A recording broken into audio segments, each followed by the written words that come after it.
Hello friends, welcome to my channel. This video sponsored by BuyMote. BuyMoteனா என்னன்னா, BuyMoteங்கிறது ஒரு அமேசிங்கான online shopping platform.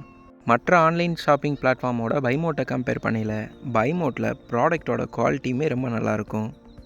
Price கூட ரொம்ப அஃபோர்டபுளாக இருக்கும். BuyMoteல நிறைய டிஸ்கவுண்ட் அண்ட் ஆஃபர்ஸ்லாம் கொடுக்குறாங்க. டிஸ்கிரிப்ஷனில் லிங்க் கொடுத்துருக்கேன், மறக்காமல் போய் விசிட் பண்ணி பாருங்கள். தேங்க்யூ.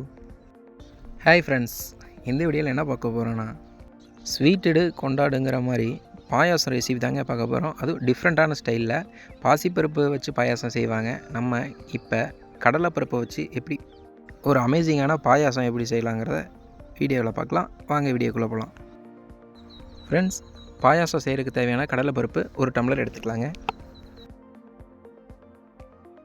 அதில் 1/4 டம்ளர் அளவுக்கு ஜவ்வரிசி ஆட் பண்ணிடுங்க.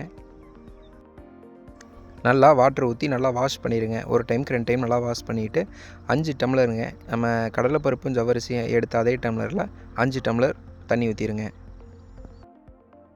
நல்லா கிளறி விட்டுட்டு மூடி போட்டு ஒரு 5 விசில் எடுத்துக்கலாங்க. மற்ற பாத்திரத்துலேயும் வேக வைக்கலாம். குக்கரில் வைக்கும்போது கொஞ்சம் டக்குன்னு ரெடி ஆயிடும். ஸோ ஒரு 5 விசில் விட்டாலே போதும், நல்லா வெந்திருக்கும். ஒரு 5 விசில் விட்டு எடுத்துடலாம். நெக்ஸ்ட்டு ஒரு பாத்திரத்தில் வெல்லம் எடுத்து காய்ச்சிடலாங்க. இந்த ரெசிபிக்கு இந்த அளவு வெல்லங்கிறது நார்மலாக இருக்குங்க. நீங்கள் கொஞ்சம் இனிப்பு அதிகமாக குடிப்பீங்க அப்படின்னா இன்னும் கொஞ்சம் ஒரு 1/4 கப் அளவு வெல்லம் ஆட் பண்ணிக்கலாம். நல்லா கைவிடாமல் நல்லா கொதிச்சு வர அளவுக்கு நல்லா கிண்டி விட்டுருங்க. பாகு ரெடி ஆயிடுச்சுங்க. அதை தனியாக எடுத்து வச்சுட்டு 1 கப் அளவு துருவன தேங்காய் ஆட் பண்ணிடலாங்க. அது கூடவே ஒரு 5 ஏலக்காய் ஆட் பண்ணிடலாம்.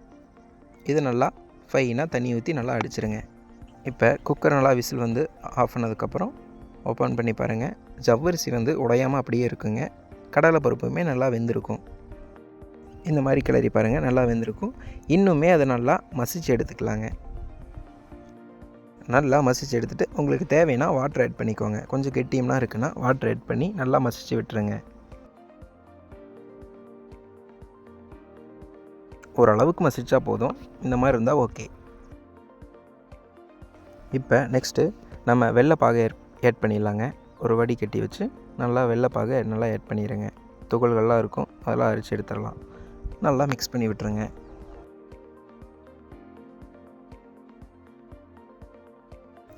அடி பிடிக்காமல் நல்லா கிளறி விட்டுட்டு ஒரு 5 மினிட்ஸ் கழித்து நம்ம தேங்காய் விழுதும் ஏலக்காய் சேர்த்து அரைச்சி வச்சோம்ல, அந்த விழுதை ஆட் பண்ணிடுங்க. நீங்கள் தேங்காய் இந்த மாதிரி அரைச்சும் ஆட் பண்ணலாம். இல்லைன்னா உங்களுக்கு அரைச்சி ஆட் பண்ணுறது பிடிக்கல அப்படின்னா தேங்காய் பால் ஆட் பண்ணிக்கோங்க. இல்லை அதுவும் நல்லா இல்லை அப்படின்னா தேங்காயை துருவி அந்த மாதிரி ஆட் பண்ணாலும் நல்லா டேஸ்ட்டாகவே இருக்குங்க. இதுக்கு நடுவில் முந்திரி திராட்சையெல்லாம் நெய்யில் வறுத்து அதை ஆட் பண்ணிடுங்க. நல்லா மணமாக இருக்கும். அவ்வளோதாங்க, முந்திரி திராட்சையெல்லாம் ஆட் பண்ணியாச்சு. இப்போ கிளறி விட்டுட்டு சர்வ் பண்ணிக்கலாம். அவ்வளோதாங்க, டிஃப்ரெண்ட்டான டேஸ்ட்டில் கடலைப்பருப்பு வச்சு பாயாசம் செஞ்சாச்சு. மறக்காமல் நீங்களும் இதை வீட்டில் ட்ரை பண்ணி பாருங்கள். நன்றி, வணக்கம்.